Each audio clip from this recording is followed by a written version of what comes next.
Banking, the greatest scam on earth. Thomas Jefferson said, "I believe that banking institutions are more dangerous to our liberties than standing armies. If the American people ever allow private banks to control the issue of their currency, the banks will deprive the people of all property until their children wake up homeless on the continent their fathers conquered." Jefferson's warning is already here. 40 million Americans are living on food stamps. Millions more are now homeless, living in tents, all because of one institution, the Federal Reserve System. The Federal Reserve is a group of private bankers who have stolen the money creation process from the American people. Most people still believe the Fed is an agency of the government working in our best interests. It is not. There is no greater form of evil in the world today, so let's explore the banking scam. None of us have ever been taught anything about money.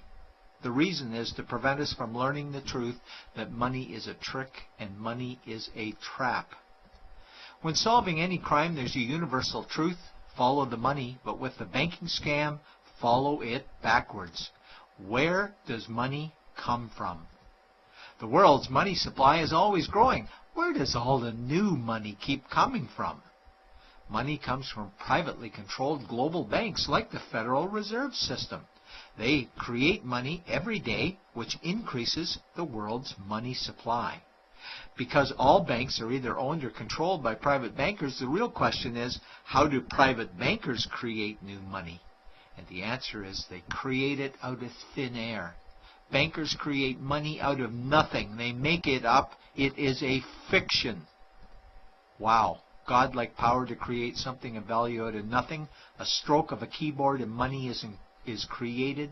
In fact, only 3% of the world's money is even in the form of bills and coins, which means 97% of all money in the world is just numbers typed on a computer screen.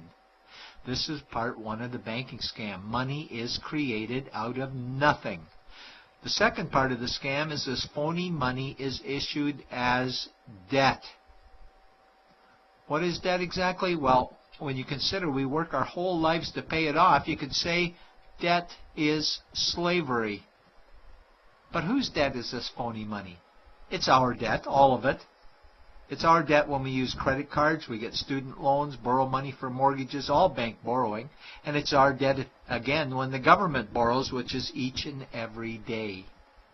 In today's world, money is debt, and debt is money, and don't forget the interest charges.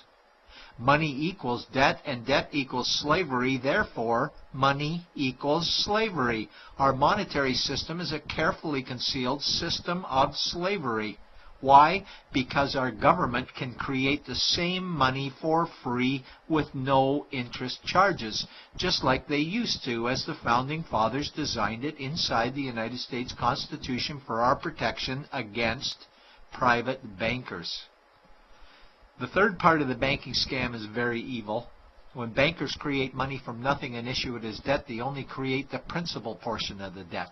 They do not create the money for the future interest payments. There is not enough money in existence for all of us to make our interest payments. In fact, our money creation system is even mathematically impossible. Money issued by the banks, principal debt, does not equal the money demanded back to the banks, principal plus interest.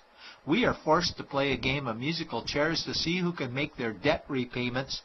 This guarantees a world of bankruptcy, competition, and scarcity of money. For example, we go to the bank to borrow money for a house, let's say $100,000. The moment we sign the loan document, the bank creates the money out of thin air. A $100,000 debit gets registered for us and a $100,000 secured credit for them. Then one of two things happens. Either we give the bank 30 years of labor making house payments totaling $300,000 for the original $100,000 we borrowed, or the bank takes our house. The bankers get either our labor for life or our house, and often they get both, all from money created out of thin air and issued as debt, for money made out of nothing. This is why all the bankers end up with all the assets. The fourth part of the banking scam is inflation. People think inflation is prices and costs increase. A better answer might be the value of our money always goes down. Inflation is created every time the central banks print money, which is every day. Where does all this new money get its value? The answer is it steals its value from the existing money supply, where our savings are. Our savings are disappearing because of the new money they're printing. If money creation was in balance with goods and services, there would be no inflation. Prices would stay the same.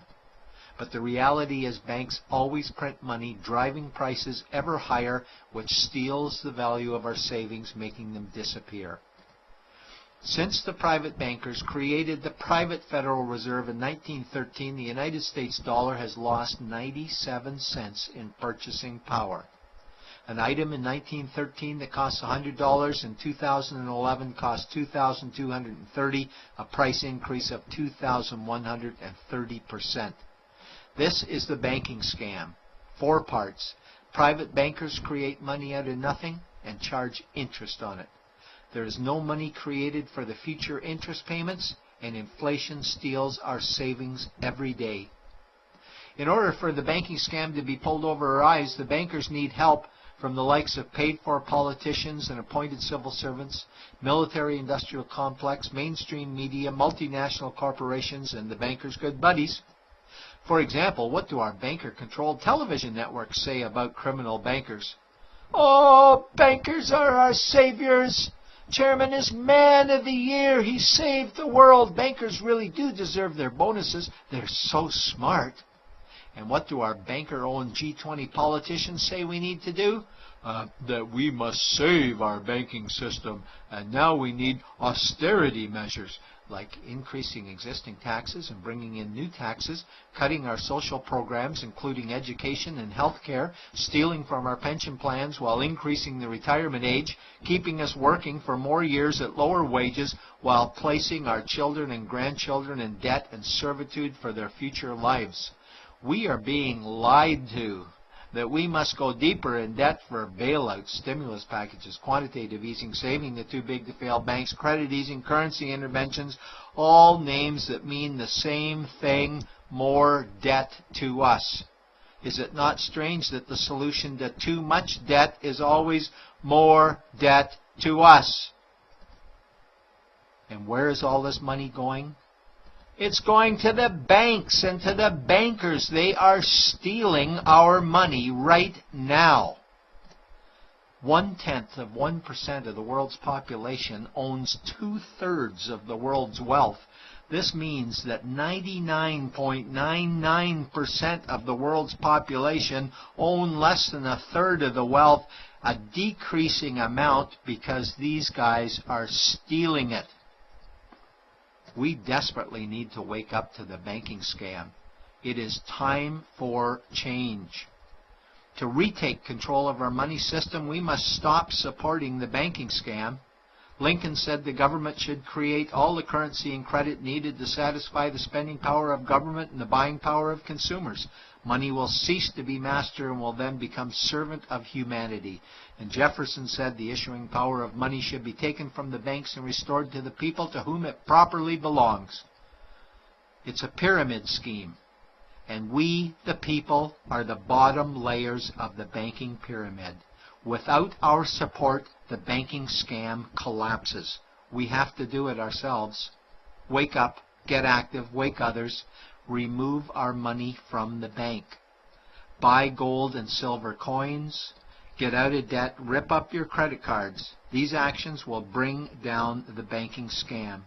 Only vote for politicians who support debt-free money, or run for office yourself, and turn off mainstream media to search for the truth while you still can, and support every effort to end the Federal Reserve System and all the privately owned central banks.